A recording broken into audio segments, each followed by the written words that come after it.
जी, अस्सलाम वालेकुम। Welcome to our YouTube channel kitchen gardening by sir. एक अहम अपडेट है। कुछ चैनल का इश्यूज भी चल रहा है और साथ में कंस्ट्रक्शन का काम चल रहा है, जिस वजह से गार्डनिंग से रिलेटेड वीडियोस काफी टाइम से नहीं आ रही।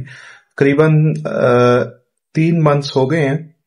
सबसे पहले तो हमने छत की सफाई की है और जितने भी प्लांट्स हैं उनको रिमूव किया था, और अभी भी कंस्ट्रक्शन का काम चल रहा है, जिस वजह से गार्डनिंग से रिलेटेड हमारी वीडियोस नहीं आ रही। और आप लोग काफी सोच रहे होंगे, क्वेश्चन भी कर रहे थे कि ये वीडियोस क्यों नहीं आ रही। यार, कंस्ट्रक्शन का काम चल रहा है।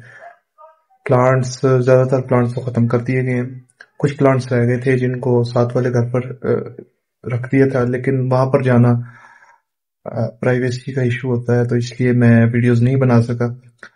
लेकिन 2-3 दिन पहले मैंने आई थिंक मई की वीडियो डाली थी कि मई में आप कौन कौन सी वेजिटेबल्स उगा सकते हैं। तो यही छोटी सी अपडेट थी यार।